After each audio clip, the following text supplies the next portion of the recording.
Hello and welcome to the Moral Limits. Oh boy. I'm your host, Stuart Keller, and with me is my co-host, Jesus Sandoval. Special guest, Anna Maria. Today, we try to undo the wrongs by the last episode where Jesus wasn't there and we had to have Alex. That was something. Oh, how was that, by the way? We stayed on topic. It was 25 minutes of pure Rick and Morty Season 3 talk. It was a miracle. I'm not even being sarcastic. So, what you're saying is Alex is the missing piece to this podcast, and that we need to bring him on every time. If we want to stay on track. Wait. Jesus, translate for our mute. No. Our mute can This is translate for herself. No. She does not need a man to tell. Oh, speaking of the man. Jesus, at least get her on camera if she's not going to talk. Because Jesus... No, she's looking away. There she goes. So, Jesus, today I was in class, right? Sociology. Uh-huh. Yeah. And guess what happened? I refuse to guess. Machismo. No, wait. Yes. Did you experience it or you talked about it? No, I experienced it. Because we were talking about gender norms, roles in society, and someone basically didn't stand up physically, but like morally, I guess, stood up and was like, no, two roles are simple. There's the man's role and there's the woman's role. And everyone's head turned. And I was like, and who decides these roles? And he was like, society. And I was like, the man, the patriarchy. I was like, okay. So I indulged him. I was like, well, what do these roles entail? He's like, the man has all the important, dangerous jobs like firefighting in the army.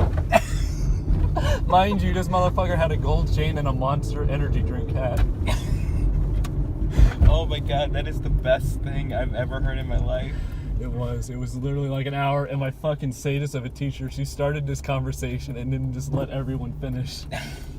Did everyone shit on him? Yes. That's so what I did is I stoked the fire. I just added vlogs every now and then to keep it going. You're such an asshole. But yo, my sadist teacher, but you're literally she the same. started it though. But you're the same. I kept it going. Okay, who's more at fault? The one that starts the forest fire or the one that keeps adding fucking wood to the fire? Anna Maria, what are you doing? What is this? It's a coup. And I'm getting it on camera. Good. That's a thumbnail. Congrats. That's what you get for not talking. Yeah, is this what the podcast is gonna be? Silence? Not for me and you. We're professionals. Right, of course. Did you get out on camera? No. Damn it, Jesus! You had one job. Like you did when I told you to get a picture of the license plate and you couldn't get a good shot. Well, yeah. Oh, wait, no, it's now great, get my girlfriend on camera. Wait, it's great. The camera is getting her reflection in the mirror. Stop, Jesus, you fucking moron, you told her. You don't tell the deer you have it in your sights. Hey deer, I got you in my sights. Want me to pull the trigger? But like, I tell the deer after I've already got it. So like, I got the shot, it doesn't matter. We have so many thumbnails. Jesus, have you been listening to the Benji episodes? Yeah, I have. Which I have been up to date and posting, no problem. Very impressive, very impressive. Didn't think you had it in Tonight's episode is called Slave Driver Benji's Soapbox, of course. And 2 days after that will be Slave Driver Benji v. Women. Very impressive. What the fuck is this? It's yours. We got it for you. Oh. Yeah. It says Anna Maria on it. Oh, you have a problem with drinking from a woman's glass? So is it you ordered this, didn't like it, and now you're passing it over to me? Oh, Jesus, you know me so well. Work the shaft. Yeah. Alright, cool. Okay, so you want to know how the machismo conversation started? Oh, this does suck. Go on. It's Fun Dip in a glass, basically. It's whole milk, Fun Dip. Yeah, pass that. She spoke! Hey! You know what? She's actually talking just as much as Alex did on his podcast. Wait, really? Was he's camera shy. Oh, poor Alex. Who else was there? Just Alex. Did you talk to yourself then? I did. It was kind of an exercise for myself. Very impressive. Speaking of Alex, he texted me earlier. He was like, what time is the screening? And I was like, 5. What time do you want to meet up? 5. Well, you know. But the machismo thing in class. Go too? So it's all 4 of us? Oh, Jesus, everyone is coming. Everyone? Wait, everyone? Alex, Liv, Jasmine, Sonia, Gio, possibly more. Oh, no. I know. Holy shit. Oh, God. Also, remember the whole, like, will they, won't they thing of, like, Alex and Liv? Yeah. Did they? They didn't, and Alex is actually seeing someone else right now. Alex seeing someone else? Yep. Okay, so Liv threw away her shot. She did. Twice. Shut up. But the point is the two of them are going to be there. The two of us are going to be there. And it's like, and oh, then, shit. Oh, now I just need to call Boaz and say, Boaz, no. come on, let's go. Oh, no. Oh, the world doesn't God. need that. But the machismo conversation in class today, Yeah, go it on. started because the teacher was saying, you know, basic things in our society like, hey, I can wear pants, but a man can't wear a dress. And the whole thing starts because he was like, yeah, and why would a man want to wear a dress? Oh my God. And it just spiraled out. That is a great way to start an interesting conversation, and that is the worst way you can respond to it. Holy shit. Yeah. And it's just like, everyone started laying into it. It was That's great. Oh man, you know, everyone was quiet, but then I replied to him, and I was just like, it's got a nice breeze. I mean, I'd wear one, and I have. I tried for prom because I was gonna make the John joke. Prom. Oh, that thing you didn't take me to. Your girlfriend's right here. Like, come on. She didn't take me to prom either. Shade goes both ways. Shade is gender fluid. Unlike that guy in class. Oh no. Oh, fuck him. Honestly. But like, collectively as a class, you guys all shit on him, and that gives me a lot of faith in humanity. I don't. Because literally, when Jasmine and Sonia first told me of the tales of machismo and a machista, I was like, no, that's my dad. Like, only people my dad's age is like that. And then I encounter one in the wild, and I'm like, this majestic beast, oh my God. Well, it needs to be hunted down. It needs to be put on a wall. That's definitely a severe case, but I would definitely agree with Sonia and Hasmin that, like, it's not like a generational thing. It's just, it's kind of... Which is why you said you had faith for humanity. I'm pointing that out. That it's not a generational thing. That's a fair point, yeah. But also that, you know, there's two sides of that coin. Like, sure, there are people who think that way, but collectively there's a larger amount of people who don't, which is nice. At least from our, that majority, you know, didn't go fucking to the echo polls. chambers. Hey, the majority didn't go to the polls. That's all I'm saying. Actually, well, the majority did, but, you know, electoral votes. Even slightly though. Like, sure, the popular vote, it wasn't a landslide though, and that's what scares me. Well, is it ever though? Like, I mean, like, it hasn't been Reagan. Oh, okay, that's a fair point. Yeah. But then again, that was Jimmy Carter after losing hostages in Iran and continually sending more helicopters just to crash. The general's like, sir, the helicopter's crashed. But Stewart, what you don't understand is, he said, grab him by the pussy. Obviously, that's so much worse. Obviously. So, like, there's no excuse. We have no excuse as a generation. But it's not a generational thing. Oh, you're Anna-Marie, right. you have something to say on this matter? No. Just before the podcast, we were talking about the Supreme Court and term limits. Yeah. See, I really shouldn't be trying to trigger her right now because she'd literally run us off the road, and that would be the last podcast. No, it wouldn't be the last podcast. It would be the unreleased podcast. Oh, no. Wait, how am I supposed to send this shit out? You don't get that because it's a rap reference. Oh, fuck off. But Jesus. What? Stranger Things Season 2. Oh, yeah, I haven't even started. No! Yeah. But, like, I can talk about Stranger Things. Oh, you need to fuck off. Okay, because this is what I had decided on Wednesday, like, alright, I'll rewatch all of Stranger Things, and then I'll do Stranger Things 2, and I'll be ready for the podcast. Yeah, that's what she did. She watched all of season 1, and I was like, nah, I remember correctly. He was a douche. She was a bitch. And Jonathan deserves better. Okay, 1, yes, he does. And 2, remember that scene that I talked about where I fucking hated the I think she was a secretary or something for the office lady. Oh, for the just because she's department. a woman, she doesn't deserve the important, dangerous role of the sheriff. True. But it was the 80s, so like, you know. True. They were talking, I mean, like, think about what fucking, what was his name? Shit. Sure. But no, you know what? It doesn't matter. It doesn't matter because the only name he's allowed to have anymore is Richie. Remember what Richie said? Oh, Mike. Yeah. I know his name is Mike because whenever Eleven says Mike, it sounds like she's saying fuck. She's like, Mike, and I was like, fuck. Fuck off. The only name he's allowed to have is Richie. Or Richie. Beep, Richie. Because that is obviously his best role. Because, oh my god, that character's great. But anyway, like he literally makes mention to like fighting the commies because his dad told him the commies are shit, which was great.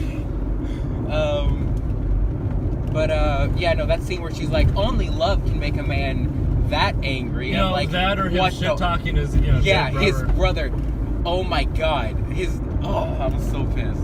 So right now, me and Anna Maria are on episode 8. All right. And I've come to the realization, 1, I'm gonna give out this of 9, right? Yeah, so we need to watch 8 and 9, so we're actually 2 away. Okay, cool. But what I've come to realization is, 1, we need clickbait titles for these podcasts. So I'm gonna say it up front right now. All the characters in Stranger Things are assholes. They're all assholes. I'm game. Except 1. Who's that 1? Do you not know his name, or you just don't want to say? Wait, no, she's Will. She's blinking for us. Oh, that'll be great. Okay, so now we have to, the camera has to focus so you can, like, blink at us. Yeah, blink. Alright. Alright, please do go on. Winona Ryder, Will's mom, right? Yeah. She starts dating this guy from high school, and he is just the nicest guy. I mean, oh my god, he's amazing. At first you're like, oh, fuck this guy. But then you're like, oh, no, he's too nice. He doesn't deserve anyone in the show. Literally everyone... literally Joyce Byers was my favorite character in the entire show. She is the best character, yes. Especially as a season 1. Yes. But she's a cunt to everyone. Yeah, because justifiably her so. Son was captured by an evil monster that no one believed her about. Justifiably so, but it doesn't make it any less of a bitch when she is to everyone else. I guess. That's a fair point. This guy is perfect. He's just so nice. Wait, do you mean my OTP, Sheriff X Joyce, is not canon? Nope. What? Nope. He was like, so how is he? And she's like, he's good. And he's like, fuck yeah, he's good. He's amazing. You're an asshole. I mean, I love you. You're a great character, but you're an asshole. Everyone in the show is an asshole. They even get these 2 new kids, and they're both fucking assholes. Now, here's the thing. Mm-hmm. 1 kid is an asshole, fits in perfectly with the other 4, right? Right. But her older brother is even worse than Steve. No. Yep. His character literally only exists to make Steve look better. So is it like the kid from It that fucking cut up the fat kid? Imagine him fucking Anakin fucking Superboy. Jesus. And they had an angsty baby love child who just hates the world. And the only justification throughout 7 full episodes is, yeah, parents were divorced. He's an asshole, I'm an asshole. But I don't want to be like him. And I'm like, good. He's a bad character, no one wants to be like him. Is he actually a bad character? Or is it just that he's an asshole? No, like, here's the thing, everyone in that show's an asshole, but mostly they're good characters. Yeah. But he is not. Like, it's this 2-dimensional bitch fest. It's a lot like what I see in anime. Jesus, have you ever seen Hellsing? Ultimate Abridged. Of course I have. And I've seen Hellsing Ultimate as well. It's not as good. Oh, but Jesus, it is. it is perfection. I know. Have you seen Alexander Anderson? Yes! Motherfucker, let's go! Yeah, it's great. It is perfection. Oh, I absolutely agree. It's probably my favorite. Yeah, it's probably my favorite abridged series. Oh, yeah. I went back and tried to watch more Dragon Ball Z abridged. Oh, it's nowhere near as And good. I'm like, yeah, this is good, but holy shit. Yeah, it was literally Archer with vampires. Yeah. What comes close would have to be SAO abridged because it is extremely funny. Who did it? Something Witty Entertainment. It's good? Oh, it's very good. It takes a character characters with no story and gives them a story and good character development, which is great. That's the thing with Hellsing. Yeah. After watching it, I literally sat there and I was like, I can't imagine actually watching actual Hellsing now. Like, what they did was perfect. I'm glad I had already watched Hellsing because I couldn't go back. Yeah. Because like every time I would see them, it's like you're not funny anymore. Like, I mean, Alucard's great, but he's not. I mean, the show just makes him better in every way. Oh my god, everyone. Yeah. I love Police Girl. She's fucking hilarious. I don't give a shit. I don't give a fuck. I don't give a shit. I don't give a fuck. If I give a fuck, I just might give a shit. I don't give a shit. I don't give a fuck. It's so good. Oh man. Yeah. No. I would definitely agree that Hellsing's probably my favorite. SAO is a good second, but it doesn't quite reach that level. Oh hey, Jesus is alive. It's back. It's back. Thumbnail again. We'll put that right next to Anna Maria flipping us off. Cool. Alright. But so you've seen all 8 episodes of Hellsing Abridged, right? Yep. Oh, they're just so fucking perfect. All of them. Is it better than Mob Psycho? God damn it. It was more entertaining. And it does have a fucking great ass storyline. Yeah, it does. Okay, so I would say, and this is okay, so the whole fucking stake that what's it called? That was used to crucify Jesus, that turns him into like some kind of monster. Like that was never explained. That was never set up. It just kind of came out of nowhere. It works fine for what it's doing. Not just fine. It works fucking perfectly. Sure, but like, you have to admit it could have been set up. It could have been like brought up at some point. It doesn't really have to. Like in the same way as it's like. No, it's just kind of like who are the bad guys? Here's something. Here's a plot device that allows him to actually pose a threat to Alucard. Right? And like that's fine. Who's the fucking bad guys? Nazis? No. I mean, yes. Nazis! Achoo! Gesundheit! That shit comes out of nowhere. There's no setup for that. No, but that's not like that's like a joke. That's not a plot point.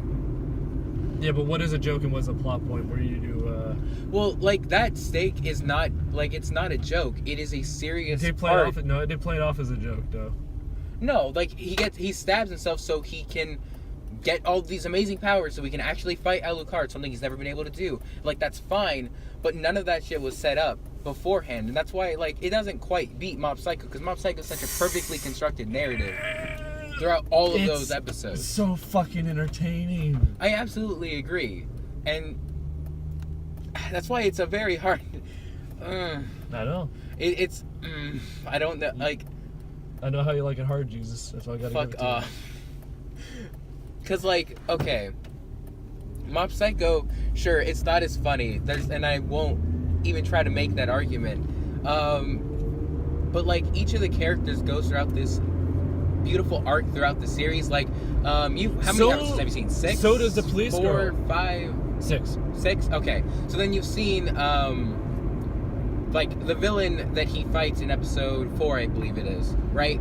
At this point, it's kind of a blur on just numbers alone, but yeah, I did see. Yeah, okay, so remember, that character is the antithesis to what Mob is. Right, but he uses his powers, and he's super popular because of that. But Mob, you know, he's not popular because he refuses to, like, use this handicap that life has given him. He's trying to make himself better through actual effort and work. Something that, you know, this other guy doesn't seem to understand. And so Mob puts him in his place, and through that, he goes through an arc learning to, like, appreciate not just the powers that kind of like, stunted his development up to this point, and we'll see that further explored through the villains later. About Police Girl? What? No, I could never forget about her. She's like my favorite character. She has such an amazing arc, Jesus.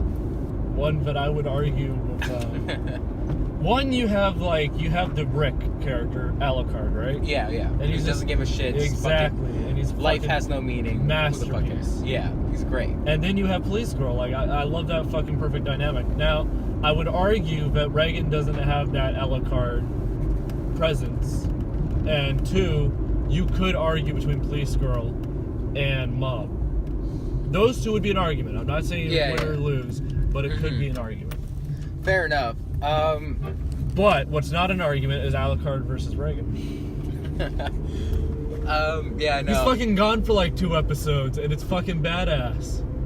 Yeah, it's fucking great because they just strand him on that fucking ship, which is perfect. Because, like, of course he doesn't fucking realize that if he gets himself stuck in the middle of the ocean, he's not gonna be able to get back.